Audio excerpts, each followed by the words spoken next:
আপনারা আগামী 4 সপ্তাহ মোহাম্মদ সেলিমের জন্য কাজ করবেন, যাতে আগামী 5 বছর মোহাম্মদ সেলিম আপনাদের জন্য হয়ে কাজ করেন। হবে নয়, একসাথে হবে। মোদি থাকবে না যাবে, এটা সিদ্ধান্ত নিতে হবে।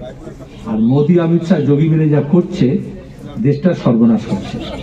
শুধু হিন্দু মুসলমান বলে না, আজকে মণিপুরে দেখো, নাগা, কুকি, মেতি, গত মে মাস ধরে চলছে হাঙ্গামা।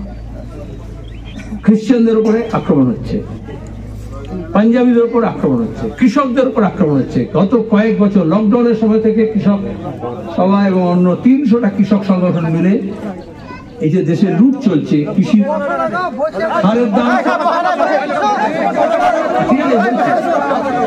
সারের দাম বাড়ছে, কালোবাজারি হচ্ছে, যারা চাষ করে তারা বুঝতে পারছে। বিদ্যুতের দাম বাড়ছে, বীজের দাম বাড়ছে, কীটনাশকের দাম বাড়ছে, ডিজেলের দাম বাড়ছে, মাল এখান থেকে নিয়ে যাবে অন্য জায়গায়, তার দাম বাড়ছে। এমনকি পাট ভেজাবে, তার জল পর্যন্ত পাওয়া যাচ্ছে না, পানি পর্যন্ত পাওয়া যাচ্ছে না। আর যখন কৃষক ফসল ফলায় তখন সস্তায় বিক্রি করতে হচ্ছে। আর পরে সব দেশি বিদেশি কোম্পানি তারা সেই মালগুলোকে নিয়ে শহরের লোকজনকে যখন খাওয়াচ্ছে, তখন একদম টান মূল্যে দাম ওসুল করে নিচ্ছে। আপনারা যখন ওষুধ কিনছেন তখন বেশি দামে কিনতে হচ্ছে, ওষুধ কোম্পানি লিখে দিচ্ছে এত দাম, সেই দামে কিনতে হচ্ছে। আপনার ধান, পাট, সবজি, আম আপনি লিখে দিতে পারছেন না যে কত দাম হবে। তাহলে এটা হচ্ছে লুটেরাদের ব্যবস্থা। লুটতে হচ্ছে কি করে?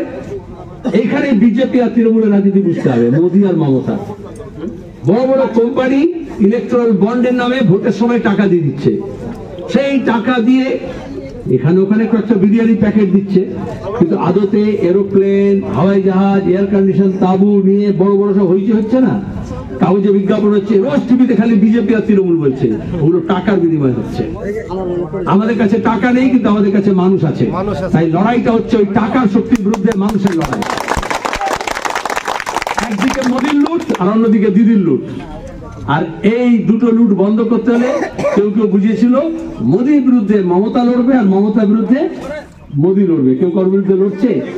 যখন কংগ্রেস ছিল এখানে, যখন বামফ্রন্ট ছিল এখানে, কোন বিজেপি ছিল না? ছিল না। তাহলে আজকে বিজেপি এলো থেকে বাজারে গেলে একটা মাল কিনবে না, তখন দেখা বলবে তুমি একটা শ্যাম্পু কেন, একটা সাবান ফ্রি দেবে, বা একটা সাবান কেন বলে একটা শ্যাম্পু স্যাচে ফ্রি দেবে। ওই রকম যারা মমতা কিনেছে তারা বিজেপি একটা ফ্রিতে পেয়ে গেছে আমাদের। এটা বিজেপির জায়গা ছিল না, থাকবে না। ওই জন্য সিএ, এনআরসির নাম করে কে লুঙ্গি পরে, কে নামাজ পড়ে, কে রোজা রাখে, কে মসজিদে যায়, সেই নিয়ে হামলা হচ্ছে। কেন হামলা হবে? এদেশ আমাদের সবার। এইখানে আমাদের বাপ ঠাকুরদা, তারদা, পরদাদা, তাদের কবর আছে। আজকে দাঁড়িয়ে বলছে কাগজ দেখাও। আর এই দুয়ারে সরকারের নামে মোদী, অমিত শাহের নির্দেশে মমতা ব্যানার্জি সবার কাছ থেকে কাগজ দিচ্ছে, খালি জেরক্স করছে।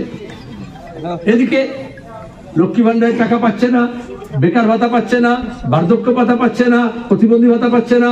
আমরা সংখ্যালঘু ছেলে মেয়েদের স্টাইপেন্ড স্কলারশিপ চালু করেছিলাম, আমি যখন চেয়ারম্যান ছিলাম সংখ্যালঘু উন্নয়নে। আজকে সেটা নিয়ে দুর্নীতি হচ্ছে। বেকার ছেলেমেয়েরা কাজ পাচ্ছে না, অন্য জায়গায় গিয়ে সব পরিযায়ী শ্রমিক হচ্ছে। এখানে কলকারখানা নেই। এখানে যখন কারখানা করতে চেয়েছিলাম তখন বিজেপি আর তৃণমূল একসঙ্গে মিলে বলেছিল লাল হটাও। লাল হটেছে, ওরা বলেছিল লাল হটাও, দেশ বাঁচাও। লাল হটেছে, কিন্তু দেশ বাঁচেনি। আজকে দেশ বাঁচাতে হলে আবার লাল ঝান্ডা শক্তিকে মজবুত করতে হবে। আর এই জন্যই কংগ্রেস এবং লাল ঝান্ডা একসঙ্গে হয়েছে। আর এই রানীনগর, ডোমকল এলাকায়, জলঙ্গি এলাকায় যদি কংগ্রেস এবং বামপন্থী একসঙ্গে হয়, এই পৃথিবীতে কোনো শক্তি নেই যারা তার মোকাবিলা করতে। যারা তৃণমূলের বন্ধু, যারা বিজেপিকে মনে করেছিলেন, তাদের কাছে আবেদন করছি, ভোট নষ্ট করবেন না। এটা গ্রামের পঞ্চায়েতের ভোট নয়। পার্লামেন্টে গিয়ে চোখে চোখ রেখে আঙুল তুলে বুক চিতিয়ে লড়াই করার কথা। আপনাদের কথা, আপনাদের বুকের ধড়কন পার্লামেন্টে গিয়ে বলার জন্য আমি মোহাম্মদ সেলিম আপনাদের কাছে। আমি যে বক্তৃতা করতে পারি সেটা আপনারা জানেন, অনেকে ভিডিওতে দেখেছেন, তাই তো? মোদী আর মমতা মিলে বলেছিল মোহাম্মদ সেলিমকে পার্লামেন্টে যেতে দেবো না। গতবারে সবাই মিলে এই জন্য আমাকে হারিয়েছিল, এবারে মুর্শিদাবাদের মানুষ ঠিক করেছেন কংগ্রেস এবং বামপন্থীরা মিলে, অধীর চৌধুরী আর সিপিআইএম মিলে, যে মোহাম্মদ সেলিমকে পার্লামেন্টে পাঠাতে হবে। হবে তো? কোনো গুজব নয়,